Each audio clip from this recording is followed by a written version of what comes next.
നമ്മളിപ്പോൾ ഉള്ളത് ജോധ്പൂരിലെ കർവട്ട് എന്ന് പറഞ്ഞിട്ടൊരു വില്ലേജിലാണ്. അപ്പോൾ ഇത് ആ വില്ലേജിലുള്ളൊരു മോളാണ്. ദിവസം എന്നോട് പറയും വീട്ടിലേക്ക് വരാൻ വേണ്ടിയിട്ട്. അപ്പോൾ എനിക്ക് ഇന്നാ സമയം കിട്ടിയത്. അപ്പോൾ ഇന്ന് ഞാൻ പറഞ്ഞു ഞാൻ വീട്ടിലേക്ക് വരാമെന്ന്. അപ്പോൾ ആ മോളിനെ വന്ന് വിളിച്ച് അവളെ വീട്ടിലേക്ക് ഇങ്ങനെ കൊണ്ടുപോകാം കേട്ടോ. ഇവിടെ എന്ന് പറഞ്ഞാൽ അടുത്തടുത്തായിട്ട് വീടാണ്. അതായത് ഒരു ചുമര് കഴിഞ്ഞ് മുറ്റമൊന്നുമില്ല. അതായത് ഈ ഒരു റോഡിൻ്റെ സൈഡിൽ ആ മതിൽ പോലെ കണ്ടോ, മതിലല്ല സംഭവം, അത് വീടിൻ്റെ ചുമരാട്ടോ.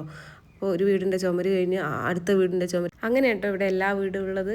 പിന്നെ എനിക്ക് തോന്നുന്നു പശുക്കൾ അതേപോലെ എല്ലാ വീട്ടിലും ഉണ്ട് എനിക്ക് തോന്നുന്നത്. പിന്നെ ഞങ്ങൾക്ക് മനസ്സിലാവും നമ്മൾ നാട്ടിൽ ലക്ഷം വീടൊക്കെ ഇല്ലേ, അപ്പോൾ ഒരു സൈഡിൽ ഒരു വീട്, അതിൻ്റെ അപ്പുറത്തെ സൈഡിൽ വേറൊരു വീട്, ഒരു വീട് തന്നെയായിരിക്കും, അതിൻ്റെ ഒരു ചുമരിൻ്റെ ഒരു വ്യത്യാസമുണ്ട്. അതുപോലെ കേട്ടോ ഇവിടെയും വീട്. അപ്പോൾ ഓളെ വീടിൻ്റെ അടുത്ത് എത്താനായപ്പോൾ ആ മോളിനോട് പറഞ്ഞ് ഇതാണ് വീട് എന്നൊക്കെ പറയാം കേട്ടോ. ഇവർ സംഭവം ഹിന്ദിയും മാർവാടി ഭാഷയും കൂടിയാണ് പറയുന്നത്. അപ്പോൾ ഇവർ ആക്ഷനിലൂടെ ഞാനങ്ങ് മനസ്സിലാക്കി എടുക്കാം കേട്ടോ അങ്ങനെയാണ് പറയുന്നത്.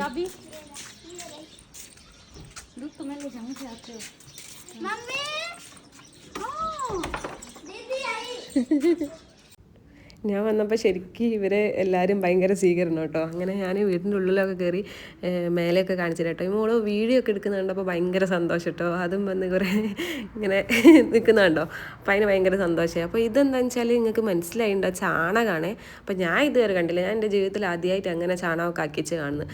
അപ്പോൾ അതുകൊണ്ട് ഞാൻ വിചാരിച്ച് വീഡിയോ ഒക്കെ എടുക്കാമെന്ന്. ഇതൊക്കെ കണ്ടോ, ചാണകം നല്ല അടിപൊളിയാക്കിയിട്ട് ഇങ്ങനെ മറ്റേ പരിപ്പ് കട വെക്കുമ്പോൾ പോലെ അങ്ങനെ ആക്കി വെച്ച് കേട്ടോ. എനിക്ക് അങ്ങനെയാണ് തോന്നി കേട്ടോ. നിങ്ങൾക്ക് എന്താ തോന്നിയെന്ന് വെച്ചാൽ കമൻറ്റ് ചെയ്യണേ. പിന്നെ അത് ആ മോള് കളിക്കുന്ന സ്ഥലമാണിത്. അപ്പോൾ വീഡിയോ എടുക്കുന്ന കണ്ടപ്പോൾ എന്നോട് പറഞ്ഞ് ഞാൻ ഒരു സ്ഥലം കാണിച്ചു തരുന്നതൊക്കെ പറഞ്ഞിട്ട് പിന്നെ ആ കളിക്കുന്ന സ്ഥലത്തേക്ക് കൊണ്ടുപോയാണ്. അപ്പോൾ ഇതെന്ന് പറഞ്ഞാൽ കളിക്കുന്ന സ്ഥലമൊക്കെ കാണാൻ നല്ല വൃത്തിയുണ്ട് സംഭവം, ഭയങ്കര രസമായിട്ട്. എന്താ പറയുക, ഓരോ ഷൂ ഒക്കെ കണ്ടോ, വീടിൻ്റെ മുന്നിൽ ഷൂ വെക്കുന്നില്ല അതുപോലെ ഷൂ ഉണ്ട്. വീടിൻ്റെ അകത്ത് കുറേ ആളുകളുണ്ട്, അതായത് പാവക്കുട്ടികളാണേ. അപ്പോൾ അത് കണ്ടോ, ബെഡ്, തലക്കാണി, പിന്നെ അതേപോലെ അപ്പുറത്ത് കണ്ടോ ആ കല്ലൊക്കെ വെച്ചിട്ട് ബെഡൊക്കെ വെച്ച്, പിന്നെ അങ്ങനെ ഒരു സെറ്റപ്പാണ്. നല്ല വൃത്തിയുണ്ട് കാണാൻ. ഞാൻ വീഡിയോ എടുക്കുന്നത് കണ്ടിട്ടാണോ അറിയില്ല, നമുക്ക് ഭയങ്കര സന്തോഷം കേട്ടോ. എന്നിട്ട് ഈ ടെറസിൻ്റെ മുകളിൽ സൈഡിലൊരു കൃഷിയൊക്കെ ചെയ്തിരിക്കുക, അതൊക്കെ എനിക്ക് കാണിച്ചു തന്നിട്ടോ. അതെന്ന് പറയുന്നത് ഉള്ളീൻ്റെ കൃഷിയാണ്, വല്യുള്ളീൻ്റെ. അപ്പോൾ അതേപോലെ തന്നെ ഇവർ ചെറുപയറൊക്കെ ഇവർക്ക് ആവശ്യത്തിനുള്ളത് ഇവർ തന്നെ കൃഷി ചെയ്യുക കേട്ടോ ചെയ്യുക. അപ്പോൾ ഇന്നത്തെ വീഡിയോ ഇത്രയൊക്കെ ഉള്ളൂ. അപ്പോൾ ഇഷ്ടപ്പെട്ടാൽ എല്ലാവരും ലൈക്ക് ചെയ്യുക, സപ്പോർട്ട് ചെയ്യുക കേട്ടോ. അടുത്ത വീഡിയോ ആയിട്ട് അടുത്ത ദിവസം കാണാം.